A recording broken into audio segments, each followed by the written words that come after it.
Bueno, pues me da mucho gusto recibir en el estudio al maestro Mario Macías Robles, director sectorial de los trabajadores del Infonavit. Es importante pues señalar que don Mario Macías lleva 16 años de carrera en el instituto y bueno, pues ha transitado por muchísimas áreas que le da ese expertise o esa experiencia pues para hacer una labor muy importante en beneficio de millones de mexicanos, ¿no? ¿Cuántos millones de mexicanos pues tienen crédito Infonavit? Gracias, Oscar Mario. Bueno, te diría primeramente, si me lo permites, Sí, por favor.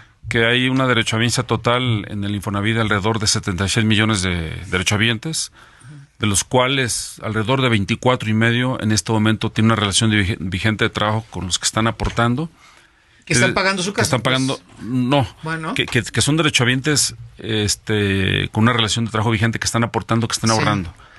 Y existe alrededor de 5 y medio, 6 millones de créditos vigentes, de acreditados es concretamente. Sí, pero evidentemente la incidencia que tiene el Infonavit en la vida de muchas familias en México es grandísima, ¿no? Por supuesto. Oye, ¿cuántas personas han logrado escriturar o hacerse de una vivienda desde el nacimiento de Infonavit? En números. Con sus años buenos y sus años también regulares y malos, ¿no? Claro, ha ido evolucionando el instituto, pero son más de 12 millones y medio de créditos. 12 Desde el millones. 72 hasta ahora, hasta la fecha. ¿Y sería una relación directa 12 millones y medio de créditos con 12 millones y medio de viviendas o no necesariamente? No, porque en los últimos años ha habido otros créditos diferentes a lo que es una vivienda nueva o vivienda usada, como son los créditos de mejoramiento, que son el financiamiento para temas de mejoras menores en la casa. Oye, y ya han acelerado el proceso, ¿no? Para el otorgamiento de los créditos, Sí, ¿no? por supuesto. Si me permite recordar, antes del 92, por ejemplo, eran temas de convocatorias, de subastas, que había ciertamente un poco de manipulación en la adjudicación del crédito, porque quien tenía influencia o pagaba coyote se hacía merecedor del crédito. Hoy no. Hoy, a diario, durante todo el año, de lunes a viernes, el instituto autoriza las solicitudes de crédito que el trabajador hace a través del portal digital del instituto de manera presencial durante todo el año permanentemente. Ya no hay esa convocatoria subasta que se hacía antes del 92.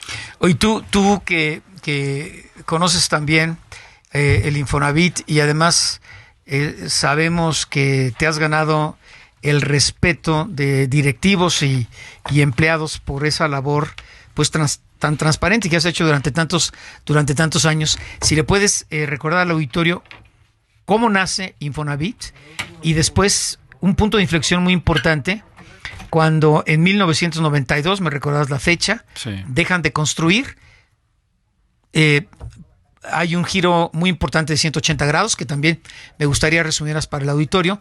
Y ahora, al parecer, existe pues la intención de que vuelvan a poner ladrillos, ¿no? Entonces, ¿cómo lo podrías resumir? Gracias. Bueno, evidentemente que el Infonavit surge de un gran pacto social, y no es retórica, es cierto, entre empresarios, gobierno y líderes sindicales, derivado de la necesidad que tenían del precepto constitucional del 123, fracción 12ª, del derecho a la vivienda. Surge el Infonavit como un tema de prestación social, de prestación laboral, perdón, y se hace el gran pacto tripartito, que es lo que le ha dado un gran matiz, una gran característica al instituto, esa gobernabilidad interna que tiene a través del tripartismo. Desde entonces está el tripartismo. Surge en el 72, donde el Infonavit construye directamente las viviendas, y en el 92 hace un giro completamente incursión en el sector privado de la comenzó construcción. También, hay que decirlo, tocayo, con una construcción de bajísima calidad, ¿no? Y pésima distribución, ¿no? Bueno, es lo que se Fíjate que hay dijo discusiones, hay un debate años, ¿no? muy serio de que las viviendas que recientemente, que en su origen construyó el Infonavit, financió y construyó, se mantienen intactas, se mantienen en buen estado todavía.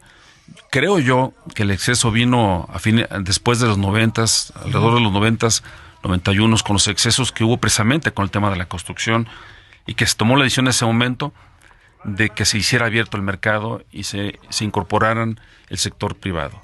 Sin embargo, ¿Las famosas vivienderas? Las vivienderas. Sin embargo, también hay que decirlo. ¿Qué pasó ahí? Porque la mayoría tronó. También hubo un exceso, hubo abusos de parte de constructores que hoy, lo puntualizo, han entendido cuáles son las reglas del juego y se manejan de mejor manera. Uh-huh. Pero el exceso vino con aquellas constructoras grandes, como fueron Geo, fueron Urbi, Omex, entre otras, que en su momento se dedicaron a comprar grandes reservas territoriales baratas y construyeron para venderle al Infonavit a los trabajadores donde no había servicios, y se dio el gran fenómeno de la vivienda abandonada, que eso fue a finales del sexenio de Calderón. Digo, no trato de politizar el tema, pero para ubicarnos en fechas. Y luego con la llegada de Peña Nieto hubo técnicamente le llamaron polígonos de contención urbana, que fue donde se limitó técnicamente en donde se tendría que aplicar el subsidio que el gobierno federal daba al trabajador, otorgaba para incrementar la capacidad de compra del trabajador. Era un subsidio de carácter fiscal que durante todo el sexenio de Peña Nieto se dio. Estos polígonos de contención urbana limitaron y delimitaron concretamente en dónde sí se debe construir y no como en el pasado. Y se acabó en un primer momento con ese exceso. Sin embargo, un gran reclamo de parte de los trabajadores fue el tema de la calidad de la vivienda. Porque las vivienderas también, algunas cayeron en excesos de vicios de calidad, de vicios en la ubicación, de que cuando llovía se inundaba la reserva territorial, o se construía en arcillas expansivas que luego fisuraban los muros que ya constaba construir la vivienda y se destruían los muros, ¿no? Hoy, por ejemplo, en estos últimos años, un reclamo del sector de los trabajadores que logramos llevarlo al Consejo de Administración y se aprobó de manera unánime, es blindar la calidad de la vivienda. En ese sentido, se blindó que se mantuviera ajena. Pero ya como una obligación. Sí, como una obligación. Hoy los constructores... Porque antes estaba muy descuidado, ¿no? Está muy descuidado. Si les gustaba bien y si no, pues... Es correcto lo que dices. Sí.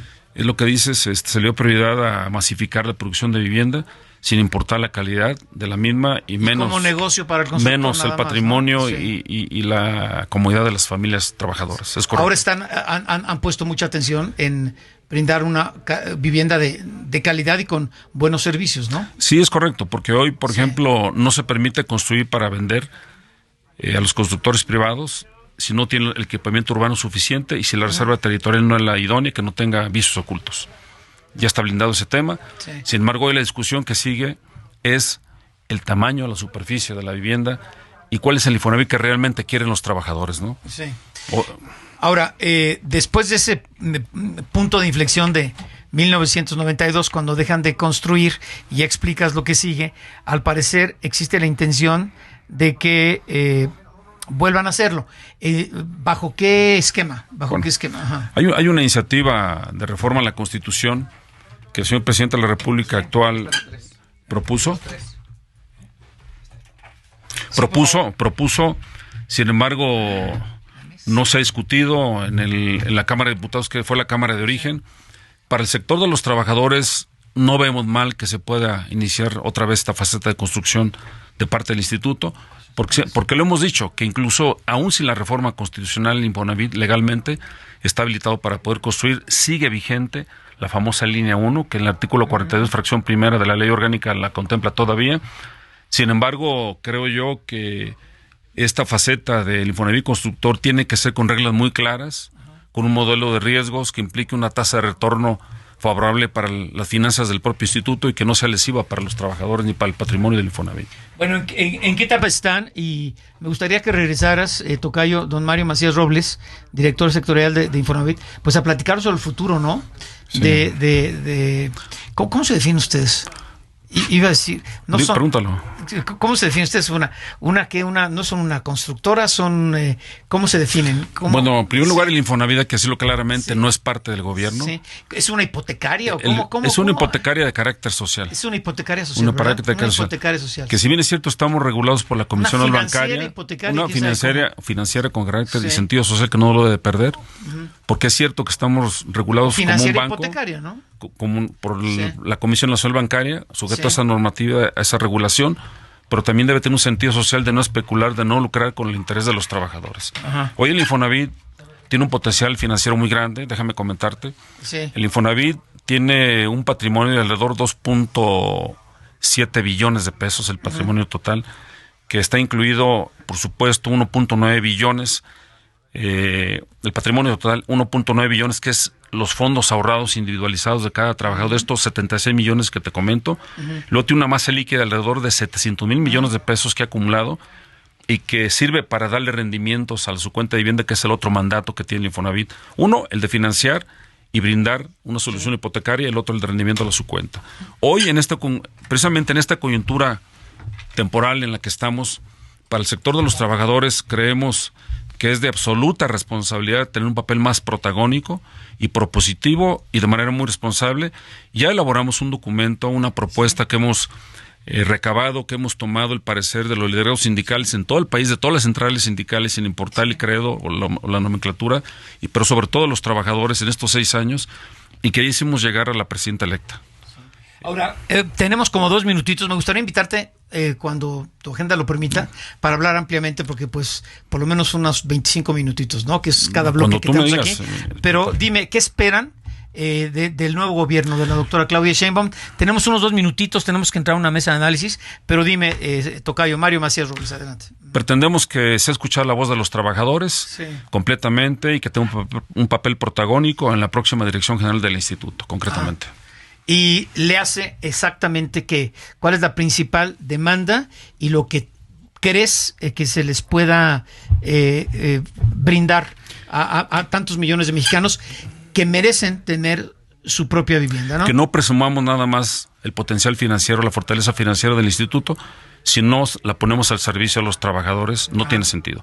Hoy los trabajadores de menores ingresos, los que ganan menos de 12,500 pesos, no tienen acceso a la vivienda. Es uno de los principales retos que tiene el instituto. Bien. Y nosotros le hemos propuesto a la doctora Sheinbaum cómo sí podrá hacerlo. Bueno, y están confiados en que puede haber esa... El Infonavit es tripartito, y confiamos en hacer valer el sector nuestro. Bien, pues yo agradezco mucho al maestro Mario Macías Robles, director sectorial de los trabajadores de Infonavit, pues esperando puedas estar aquí la próxima semana o en unos 15 días para abordar este tema tan interesante, tan importante.